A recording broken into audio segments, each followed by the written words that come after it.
현대시 78페이지 김수영의 사령이라는 작품을 먼저 봐보자. 김수영 시인은 이미지에서도 알 수 있듯이 현실에 안주하고 나태한 삶을 살 것 같지 않은 모습이지. 이 김수영 시인은 1950년대 후반부터 1970년대까지 이른바 이승만, 박정희 정권 하의 독재 정권 시절에 저항시를 쓴 시인이야.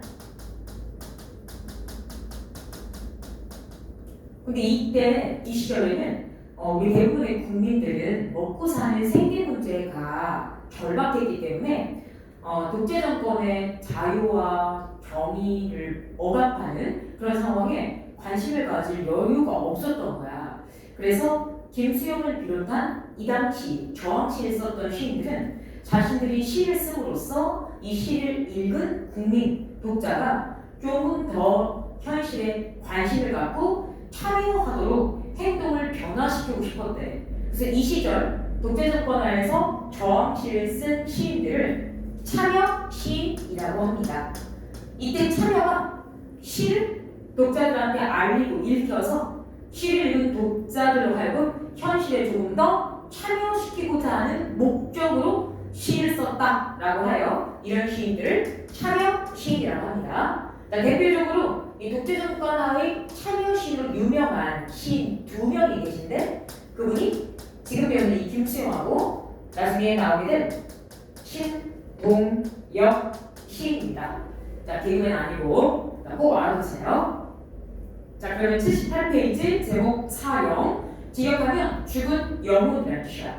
이때 김수영 시인이 사령이라는 시를 쓸 당시 너무 건강이 악화돼서 서강이라는 곳에서 잠시 요양, 휴양 중이었대. 그리고 요양, 휴양 중인 자기 자신을 이렇게 되다 보니까 자기가 너무 현실에 적극적으로 행동, 실천, 저항하지 못하고 그냥 안주하여 사는 것 같아서 자기 스스로 너무나 부끄러웠다는 거야. 그래서 자유, 정의, 독재 정권에 대한 항거 이런 것들을 실천, 행동으로 옮기지 못하고 그냥 나태하게 현실에 무기력하게 살고 있는 자기 자신의 모습을 마치 영혼이 죽은 자, 죽은 영혼을 가진 자, 사형처럼 느꼈다는 거지. 그래서 이 시는 독재 정권에 대한 비판적 시각도 있고 그런 독재 정권에 저항하지 못하는 자기 자신에 대한 비판적 시각도 담겨 있습니다.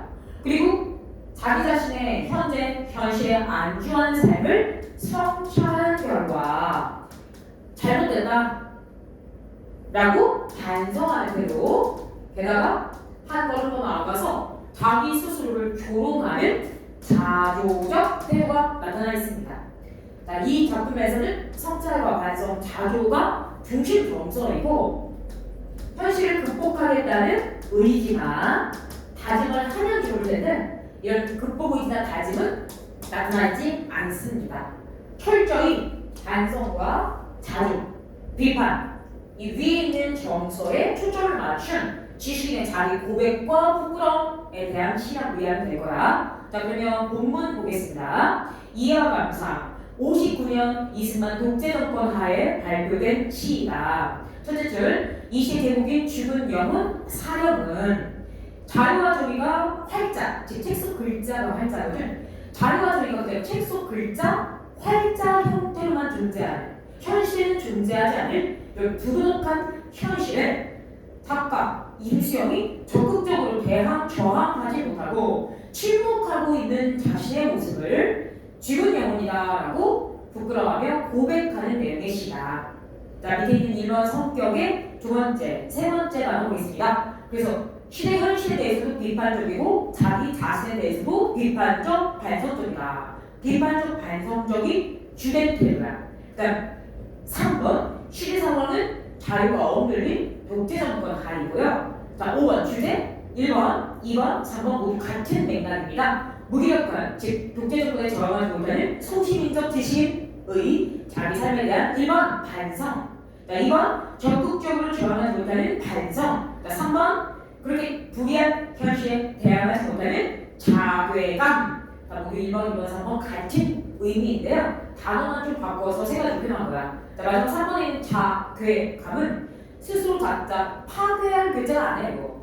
글자를 오해하는데 이 글자 부끄러워하다 라는 뜻의 글자입니다. 그래서 자괴감은 부끄러움이라는 뜻입니다. 자, 그럼 본문 1연부터 5연 보겠습니다. 자, 1연 활자는 일단 활자는 책 속에 써진 글자를 활자라고 해. 그럼 활자는 반짝반짝거리면서 아주 아름답게 하늘 아래에서 간간히 자주 종종 자유를 말하는데 이래 활자는 3의 자유를 말한다 라고 했으니까 무슨 법? 의법이고 활자가 자유를 말하는 게 아니라 지금 화자가 자유에 대해서 적힌 책을 읽고 있는 상황이라는 걸 알 수가 있어요. 아시자마자 독서중이다. 어떤 책? 자유와 관련된 책을 읽고 있다. 그런데 분명히 책 속에서는 자유의 중요성, 필요성, 자유를 위해 실천해야 한다 또는 행동해야 한다, 저항해야 한다 이런 내용이 나왔을 텐데 김수영, 즉 이시의 화자는 그렇게 행동하지 못하고 있다.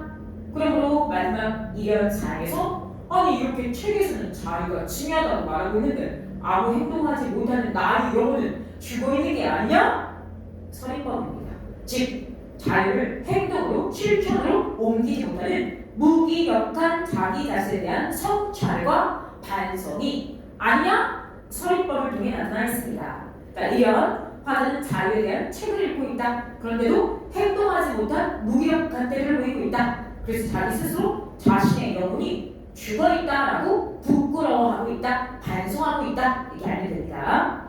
그 다음 2연 버시어 그대의 말을 고개 숙여 듣는 게 그대는 마음에 들지 않겠지? 즉 불만이겠지? 마음에 들지 않아라. 마지막 2연 사행은 나도 내가 마음에 들지 않는구나 이런 뜻이에요. 그리고 2연 자신의 불만족한 감정을 고조된 말투로 드러내고 있으므로 2연의 버시어 이것도 영탄법, 영탄적어죠. 마지막 4인 마음에 들지 않아라 이것도 영탄법, 영탄적 어조라고 볼 수가 있습니다. 자, 2연의 그대는 모두 책을 의인화한 표현이야. 버시어, 책이여, 그대의 말, 그대가 자유에 대해서 하고 있는 말을 내가 이렇게 고개 숙이고 듣는 게 너는 불만이지? 그래, 나도 그 고개 숙이고 있는 내 모습이 나도 불만이야 라는 뜻입니다. 그러면 여기서 불만의 대상인 그대의 말을 고개 숙이고 있는 이 모습은 어떤 모습일까? 맞아. 1번 현실에 대한 침묵, 2번 자신의 비겁함에 대한 부끄러운 반성인 거야. 즉 책을 읽으면서도 자유를 실천하기 위해 행동하지 못하는 현실에 대한 침묵, 자신에 대한 부끄러움을 고개 숙이고 있는 모습으로 나타낸 거예요. 그러므로 2연의 2에 밑에 2번 밑에 있는 당장 표시된 무릎 OX 문제, 이 고개 숙이고 듣는 이 모습은 절대 화자가 자유를 묵묵히 실천하는 모습 아니다. X라고 하면 됩니다. 그러므로 2연의 4에 그런 실천하지 못하는 무력한 침묵하는 모습이 2연 4에 나도 내가 마음에 들지 않는다 라고 밑에 불만 쓰면 됩니다. 자기 스스로에 대해서 불만스럽게 보이고 있습니다. 자, 그 다음 3연 모두 다 마음에 들지 않아라. 모두 다 불만이다. 이 황은 즉 저녁 노을도 저 돌벼가를 잡초도 담장에 푸른 페인트빛도 되게 생략돼 있어서 마음에 들지 않는다. 즉 불만이다. 이 고요함도 저 고요함도 뒤에 생략돼 있어서 마음에 들지 않는다. 불만이다. 그러면 사면에 있는 이 고요함 역시 불만의 대상이고 마음에 들지 않는 상태니까 부정적으로 묘사해야 돼요. 그러므로 제일 중요한 표현 2연 2에 고개 숙이고 듣는 모습, 무력하게 침묵하는 모습이고, 그 다음 4연 4에 고요함이라는 시어 역시 1번 부당한 현실에 대해 침묵, 비겁한 침묵, 무력한 모습. 2번 자유를 실천하고자 하는 행동이 상실된 데서 오는 겉으로는 고요해서 평화롭지만 사실은 진짜 평화로운 게 아닌 거짓된 평화를 뜻한다.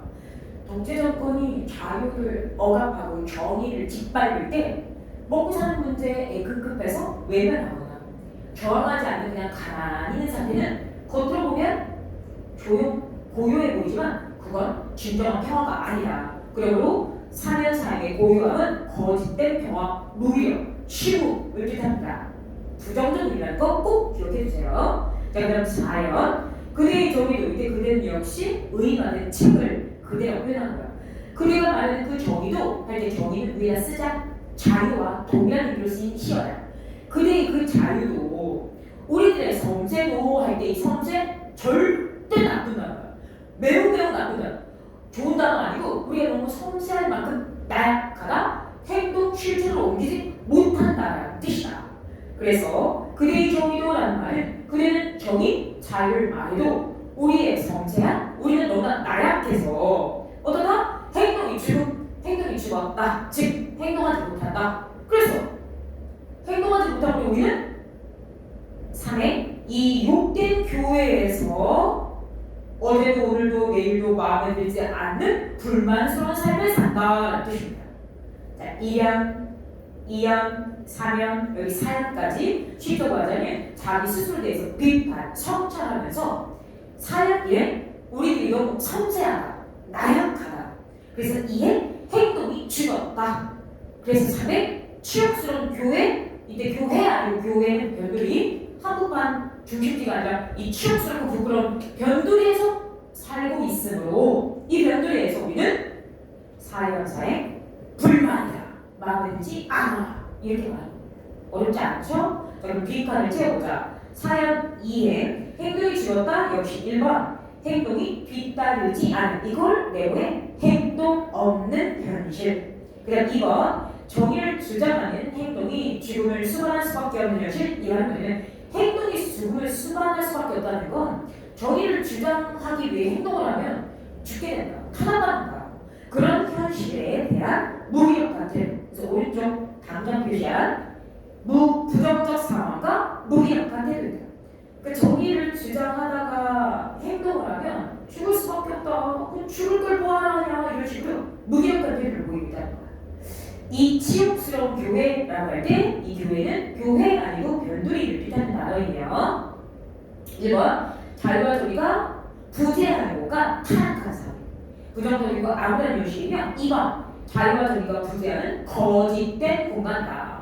자, 치욕스러운 교회 할 때 욕됨이라는 관형을 보면 이 욕된 교회가 부정적 공간이라는 거 받아들일 수 있을 거야. 어제도 오늘도 내일도 마음에 들지 않아. 자, 현실에 대한 불만이 동시에 밑에 내고 마음에 들지 않아 밑에 불만이 동시에 여전히 침묵하고 있는 자신에 대한 질책 또는 부끄러움이다. 마지막에는 자신에 대한 질책 또는 부끄러움. 자, 마지막 5요. 그대는 반짝거리면서 하늘 아래에서 간간히 자유를 말하는데 이거 이런 똑같은 거지. 수미 상황 구조입니다. 우수하라 이게 추가됐어. 이러면 우수하라는 거거든. 네, 마지막 5연에는 우수하라가 추가됐어. 똑같은 안처럼 비슷하므로 2연, 5연 수미 상관 구조입니다.